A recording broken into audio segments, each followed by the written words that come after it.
అసలు పార్టీని లేకుండా చేయాలని, లేకపోతే పార్టీలో కొద్దిగా యాక్టివ్గా ఉండే నాయకులు, యాక్టివ్గా అంటే వాళ్ళు ఎలా ఉంటారో మనకు తెలుసు అనుకో, బూతు పురాణాలు, దాడులు, ఎగబడి కొట్టడాలు, ఇవే కదా వాళ్ళు చేసే యాక్టివిటీ. అంటే అదే యాక్టివ్గా ఉండడం అంటే అలా.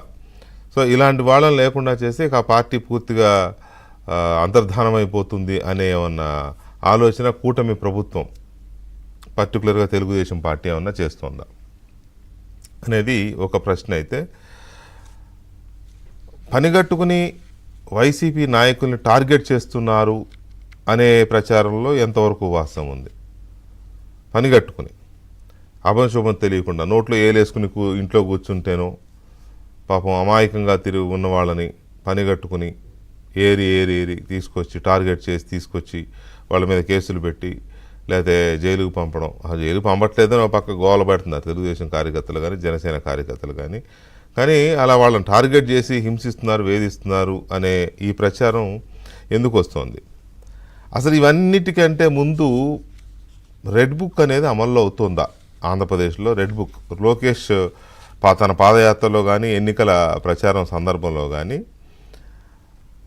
ఇట్లా చూపించి, రెడ్ బుక్ ఏదైతే జనానికి చూపించి దీంట్లో అందరి పేర్లు ఉన్నాయి, ఒక్కొక్కరిని ఏర్పరేస్తామనో లేకపోతే శిక్షిస్తామనో, అందరికీ దాని తాలూకు ప్రతిఫలం చూపిస్తామనో లోకేష్ చెప్పిన రెడ్ బుక్ ఇప్పుడు అమలు అవుతుందా ఆంధ్రప్రదేశ్లో?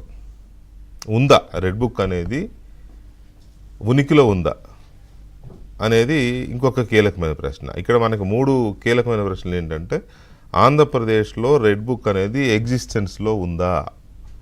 ప్రభుత్వం అధికారంలోకి వచ్చిన తర్వాత, కూటమి ప్రభుత్వం అధికారంలోకి వచ్చిన తర్వాత రెడ్ బుక్ అనేది ఎన్నికల ముందు చెప్పినట్టుగా దాన్ని అమలు చేస్తున్నారా అనేది point number 1. Point number 2, YCP నాయకుల్ని ఏరి అమాయకంగా నోట్లో వేలేసుకుని కూర్చున్న వాళ్ళను కూడా టార్గెట్ చేసి వేధిస్తుందా ప్రభుత్వం? 3వది, అసలు వైఎస్ఆర్ కాంగ్రెస్ పార్టీని ఏకంగా అంతర్ధానం చేయడానికి, నిర్మూలించడానికి అలాంటి ప్రణాళిక నడుస్తోందా? కూటమి ప్రభుత్వం అంత ఇదిగా పనిచేస్తుందా అనేది ఇదొక అంశం. వీటితో పాటు కక్ష రాజకీయాలు ఏ స్థాయిలో ఉన్నాయి? కక్ష రాజకీయాలు ఉండడం శ్రేయస్కరమా ఆంధ్రప్రదేశ్ రాష్ట్రానికి? అలా అయితే అభివృద్ధి ఎక్కడి నుంచి వస్తుంది? ఇలాంటి ప్రశ్నలు కూడా చర్చకు వస్తున్నాయి కదా. నిజంగా ఆంధ్రప్రదేశ్లో కక్ష రాజకీయాలు ఉన్నాయా? మరి గతంలో మనం చూస్తే చంద్రబాబు నాయుడు ప్రతిపక్షంలో ఉన్నప్పుడు, జగన్మోహన్ రెడ్డి ముఖ్యమంత్రిగా ఉన్నప్పుడు అపోజిషన్ లీడర్గా, ప్రతిపక్ష నాయకుడు హోదా, ఇప్పుడు జగన్కి హోదా కూడా లేదు, ఒక just he's after all 1 MLA అంతే. అలాంటిది ప్రతిపక్ష నాయకుడిగా ఉన్న చంద్రబాబు నాయుడు కూడా ఇంట్లోంచి బయటికి కదలలేని పరిస్థితి. ఆ పార్టీ గూండాలో, ఆ పార్టీ రౌడీలో దాడులకు వస్తారు ఇంటి మీదకి. చంద్రబాబు నాయుడు బయటకు వస్తుంటే దాడికి వస్తాడు, పోలీసులు పర్మిషన్స్ ఇవ్వరు. చంద్రబాబు నాయుడు బయటికి తిరగలేకపోయాడు. 2-3 సార్లు ఎన్నికల ముందు సభలకు వెళ్తే అక్కడ రాళ్ల దాడులు జరిగినాయి, ఆయన మీద హత్యాయత్నాలు జరిగినాయి. లోకేష్ బయటికి వెళ్ళే పరిస్థితి. పాదయాత్ర చేస్తుంటే చూసాం కదా, లోకేష్ పాదయాత్ర మాట్లాడుతుంటే మాట్లాడినెవరు, మైక్ లాక్కుంటారు. చివరికి స్టూల్ ఎక్కి మాట్లాడుతుంటే స్టూల్ లాక్కుంటారు, కాళ్ళ కింద స్టూల్. ఎన్ని అరాచకాలు చూసాం మనం. అది కదా కక్ష అంటే. మరి కక్షపూరిత రాజకీయాలు అంటే జగన్మోహన్ రెడ్డి ఎక్కడ శవం కనపడితే అక్కడికి స్వేచ్ఛగా వెళ్ళగలుగుతున్నాడు. ఎక్కడ తను జనంలోకి వెళ్ళాలనుకుంటే వెళ్ళగలుగుతున్నాడు. గుంటూరు మిర్చియాడ్లో ఎంత షో చేశాడు చూసాం కదా.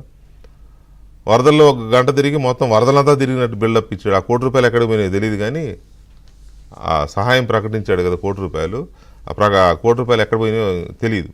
సో నిజంగానే కక్షపూరిత రాజకీయాలు ఉంటే జగన్మోహన్ రెడ్డి స్వేచ్ఛగా ఎలా తిరగలుగుతున్నాడు, వైఎస్ఆర్ కాంగ్రెస్ పార్టీ నాయకులు ఎలా తిరగలుగుతున్నారు స్వేచ్ఛగా? ఇంకా తెలుగుదేశం పార్టీ మీద, కూటమి ప్రభుత్వం మీద, చంద్రబాబు నాయుడు మీద వాళ్ళు స్వేచ్ఛగా విమర్శలు చేస్తున్నారు. అదే ఘాటు ఏమీ తగ్గలేదు అంతకుముందు. కాకపోతే బూతుల ఉధృతి తగ్గిందేమో కానీ ఆ ఘాటు ఏం తగ్గలేదుగా. మరి కక్ష రాజకీయాలు అంటే ఇవన్నీ ఎలా జరుగుతున్నాయి అనేది ఇంకొక అంశం. వీటితో పాటు డిప్యూటీ సీఎం అవకాశం వస్తుందా లోకేష్కి?